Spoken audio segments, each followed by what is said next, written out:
ಘಮ ಘಮ ಅನ್ನೋ ಊಟ ನಮ್ಮ ಕಣ್ಮುಂದೆ ಇದ್ದಾಗ ಹಸಿವು ಜಾಸ್ತಿ ಆಗುತ್ತೆ ಅಲ್ವಾ, ಏನಂತೀರಾ? ನಮಸ್ಕಾರ ಸ್ನೇಹಿತರೆ. ಇವತ್ತು ನಾವು ನಮ್ಮ ಹಳ್ಳಿ ಸ್ಟೈಲಲ್ಲಿ ನಿಮಗೊಂದು ಹುಣಸೆ ಹಣ್ಣಿನ ಚಿತ್ರಾನ್ನ ಮಾಡಿ ತೋರಿಸೋಣ ಅಂತ ಅಂದ್ಕೊಂಡಿದ್ದೀನಿ. ಅದಕ್ಕಿಂತ ಮುಂಚೆ ಯಾರೆಲ್ಲೇ ನನ್ನ ಚಾನಲ್ ಹೊಸದಾಗಿ ನೋಡ್ತಿರೋ ಪ್ಲೀಸ್ ಸಬ್ಸ್ಕ್ರೈಬ್ ಮಾಡಿ ನೋಡಿ. ರೆಸಿಪಿ ಇಷ್ಟ ಆದಲ್ಲಿ ಫ್ಯಾಮಿಲಿ ಫ್ರೆಂಡ್ಸ್ ಜೊತೆ ಶೇರ್ ಮಾಡಿ.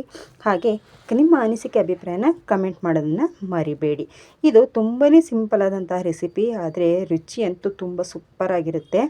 ವೆಲ್ಕಮ್ ಟು ನಿಮ್ಮ ಜೊತೆ ನಾವು.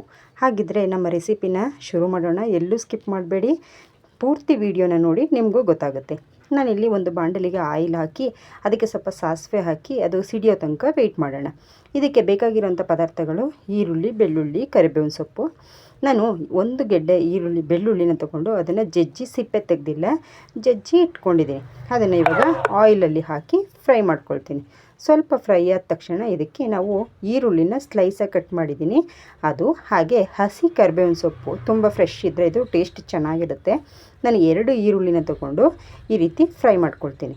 ನಾನಿಲ್ಲಿ ನಿಂಬೆಹಣ್ಣಿನ ಗಾತ್ರ ಹುಣಸೆ ಹಣ್ಣು ತೊಗೊಂಡು ಬಿಸಿನೀರಲ್ಲಿ ಅದನ್ನು ನೆನೆಸಿ ಅದಕ್ಕೆ ಸ್ವಲ್ಪ ಬೆಲ್ಲ ಸೇರಿಸಿ ಇದ್ರ ಜೊತೆ ಆ್ಯಡ್ ಮಾಡ್ತಾಯಿದ್ದೀನಿ. ಹಾಗೆ ಉಪ್ಪು, ಅರಿಶಿನ, ಸಾಂಬಾರು ಪುಡಿ ಹಾಕಿದ್ದೀನಿ. ಇದ್ರ ಜೊತೆಗೆ ಸ್ವಲ್ಪ ತುಪ್ಪದ ಪುಡಿನೂ ಸಹ ಸೇರಿಸ್ತಾ ಇದ್ದೀನಿ. ಇದು ಈ ಆಯಿಲಲ್ಲಿ ಚೆನ್ನಾಗಿ ಫ್ರೈ ಆಗಬೇಕು. ಈ ಹುಣಸೆ ಹಣ್ಣಿನ ರಸದ ಜೊತೆಗೆ ನಾವು ಹಾಕಿರೋ ಮಸಾಲ ಪುಡಿಗಳು, ಈರುಳ್ಳಿ, ಬೆಳ್ಳುಳ್ಳಿ ಎಲ್ಲ ಚೆನ್ನಾಗಿ ಹೊಂದ್ಕೋಬೇಕು. ಅಲ್ಲಿ ತನಕ ಫ್ರೈ ಮಾಡಬೇಕು. ನಾನಿಲ್ಲಿ ಖಾರಕ್ಕೆ ಒಂದು 3 ಹಸಿಮೆಣಸಿನ್ಕಾಯಿ ಹಾಗೆ ಕೊತ್ತಂಬರಿ ಸೊಪ್ಪನ್ನು ತೊಗೊಂಡಿದ್ದೀನಿ. ಇದನ್ನು ಸಹ ಇದರಲ್ಲಿ ಹಾಕಿ ಚೆನ್ನಾಗಿ ಫ್ರೈ ಮಾಡ್ಕೋಬೇಕು. ನಾವು ತುಪ್ಪದ ಪುಡಿ ಅಂತ ಹೇಳಿದ್ನಲ್ಲ, ಅದು ಜೀರಿಗೆ ಮತ್ತು ಮೆಂತ್ಯ ಹಾಕಿ ನಾವು ಪುಡಿ ಮಾಡಿ ಇಟ್ಕೊಂಡಿರ್ತೀವಿ ಚಿತ್ರಾನ್ನಕ್ಕೆ ಅಂತಲೇ.